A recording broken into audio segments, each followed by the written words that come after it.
Dans cette vidéo, je vous ai préparé 7 techniques de domination du personnage Raymond Reddington de la série The Blacklist.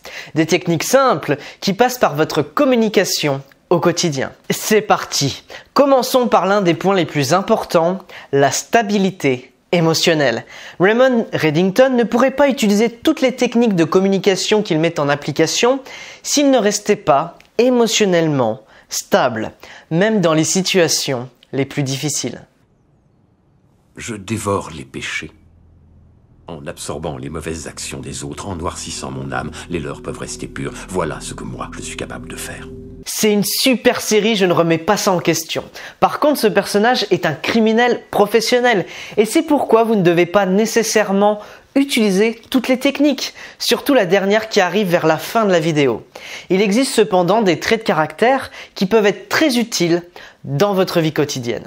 Par exemple, cette première technique, la stabilité émotionnelle. Alors oui, on est d'accord, Raymond Reddington a des traits communs du psychopathe. Alors bien sûr, il est important de faire la différence entre la psychopathie et l'empathie. Et cette stabilité émotionnelle, c'est un signe psychologique très sain. Et vous pouvez cultiver cela au quotidien. Par exemple, vous devez être conscient de votre valeur dans les situations délicates. C'est ce que fait Raymond Reddington, même quand il a une arme pointée sur sa tempe ou qu'il est menacé de mort par des personnes qui veulent l'attaquer, il parvient à revenir à ses valeurs et à y réfléchir avant de prendre une décision. Ce que vous devez comprendre, c'est que l'autre en face de soi a aussi des faiblesses et des défauts, tout comme nous. Et on a des forces que l'autre personne n'a pas. Raymond sait qu'il est une personne très autoritaire et il est conscient de sa valeur. Utilisez ça pour votre vie quotidienne, surtout si quelqu'un vous met un pistolet sur la tempe pendant une discussion du genre « Non, tu te trompes complètement, t'as tort, c'est tout ». En gros, ce que vous dites pour l'autre personne est dénué de sens et que vous avez juste tort. Donc, pour résumer, retournez d'abord à votre propre valeur afin de pouvoir ensuite retrouver cette stabilité émotionnelle. Je vous invite à pratiquer la méditation chaque jour, même 5 minutes. Apprenez à inspirer et expirer. Vous devez prendre conscience que vous n'êtes pas vos pensées et avoir du recul par rapport à elles. Vous ne pouvez pas supprimer vos pensées ou même les contrôler. C'est impossible. Mais vous pouvez être détaché, avoir un rôle d'observateur pour ne pas laisser vos pensées, qui sont des constructions mentales, devenir une réalité et ne plus rien contrôler. Imaginez que vous êtes à une séance de cinéma avec des pop-corn et que vous voyez vos pensées défiler. Tiens, une pensée négative. Est-ce que j'ai besoin de cette pensée? Non. Et à partir de ce moment-là, vous laissez couler cette pensée et vous passez à autre chose. Mais il ne faut pas qu'une pensée, qui est une construction mentale, devienne votre réalité. Je vous le rappelle, vos émotions ne doivent pas dépendre de votre environnement extérieur, mais de vous-même. Et Raymond utilise toutes ces techniques internes pour avoir cette stabilité émotionnelle. Sur le plan de la communication, cela se traduit ensuite par un contact visuel fort et fixe avec le monde extérieur. Vous devez les affronter. Maintenant. Battez-vous. Après, vous serez libre de faire votre choix. Dans le monde animal, un chasseur fixe du regard le chasser. Et c'est exactement ce que fait Raymond Reddington en gardant un contact visuel permanent.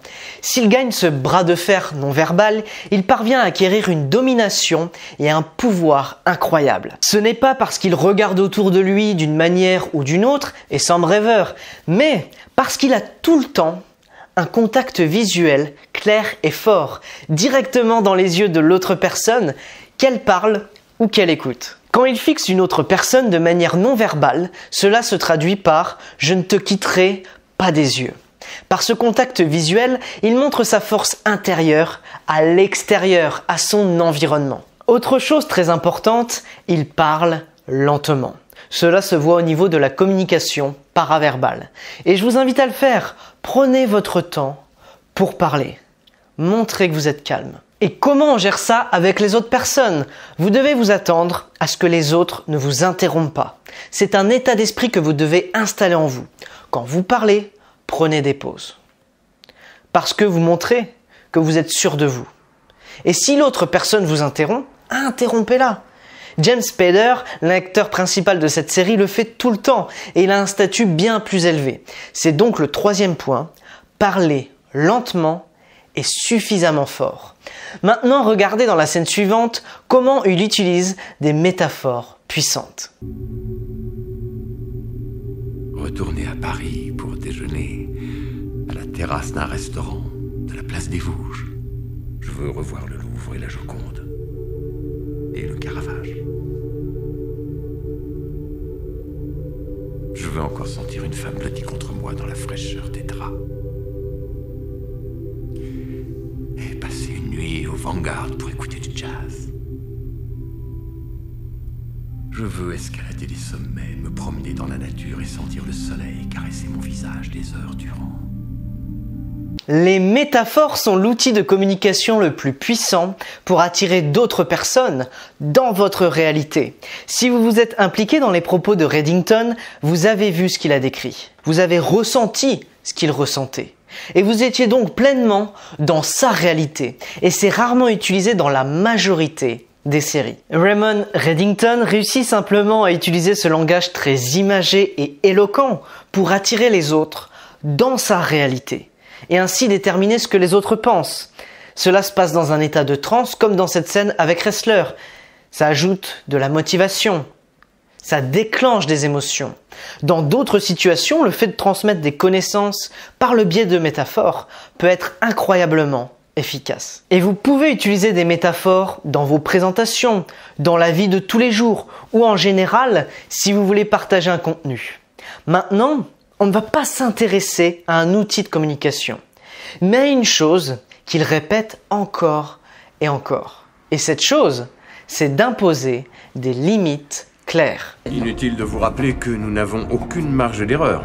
Vous avez raison, c'est inutile. Et Baz, quelle nouvelle? Il essaie. Il essaie. Certaines des cibles que vous avez sélectionnées sont à des milliers de kilomètres. Elles doivent être sécurisées, transportées... J'ai pourtant été clair. Quoi que ça puisse coûter, il faut mettre en œuvre tous les moyens nécessaires. C'est évident. Nous avons une chance de frapper en premier, nous n'en aurons pas une deuxième.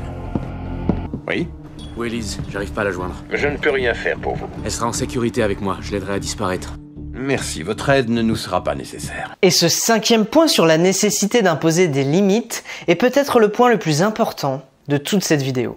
Il parvient simplement à imposer des limites très claires en les prédéfinissant lui-même. Pensez à votre vie quotidienne. D'autres personnes ont-elles dépassé vos limites? Profité de vous? Ou vous ont fait souffrir d'une manière ou d'une autre? Établissez des limites là où vous ne voulez pas supporter de tels comportements de la part des autres ou même de vous-même. Donc non seulement définissez-les à l'avance, mais vivez-les vous-même. Si vous respectez vous-même vos propres règles, il sera très facile pour les autres de les suivre. Vivez donc les règles que vous gardez pour vous et aussi pour les autres. Et ensuite, vous devez les communiquer clairement. Dites, tu sais, je ne plaisante pas. J'ai vraiment pas aimé ton comportement la dernière fois et j'aimerais que tu le changes pour la prochaine fois. Alors bien sûr, au début, je vous invite à utiliser une communication plus sympathique et empathique. Mais à un moment donné, il est vraiment bon de fixer des limites claires pour sa propre protection, comme le fait Reddington qui les exige ensuite. Et ce que vous ne devez pas faire, c'est accepter que d'autres personnes ne respectent jamais vos limites. C'est le cinquième point, un point très important. Et cela nous amène au sixième point, que je ne peux pas vraiment approuver en tant que formateur en communication, mais que je connais quand même. Et c'est pourquoi je voudrais vous en parler ici, et c'est la technique du désintérêt pour l'autre personne. C'est à peu près la pire stratégie que vous puissiez utiliser pour qu'une personne s'intéresse à vous, ou si vous voulez établir une bonne relation avec les autres en général. Ne l'utilisez donc pas lors d'un rendez-vous ou lors d'un entretien d'embauche. Cependant, Raymond utilise la technique du désintérêt pour l'autre personne pour se construire un statut élevé. Et cela nous amène au septième point. Regardez dans la scène suivante, il construit souvent ce côté mystérieux autour de sa personne. Qu'est-ce que vous allez faire? J'ai un rendez-vous. C'est une guerre où l'on doit se battre sur plusieurs fronts. Vous avez le vôtre, j'ai le mien. Et ce dernier point ne fait qu'amplifier tous les autres points. Imaginez que vous fixiez des limites claires, que vous ayez des directives précises pour vous-même et pour les autres, que vous communiquiez tout cela très clairement. Tout cela est déjà visible à un niveau évident. Mais si ensuite vous dites qu'il y a beaucoup plus, des choses que vous ne dites pas maintenant, alors vous construisez un mystère autour de votre personne. Vous deviendrez la personne dont les autres personnes auront souvent peur, comme dans le cas de Reddington, parce qu'elles ne savent pas ce qu'ils cachent. Et pour ceux qui vivraient dans une grotte, il y a 2 semaines, j'ai sorti le guide Harvey Specter, 100% gratuit, pour développer vos compétences verbales, votre langage corporel, vos stratégies de pouvoir et vos mindsets. Si vous voulez passer à la vitesse supérieure, cliquez sur le lien en description.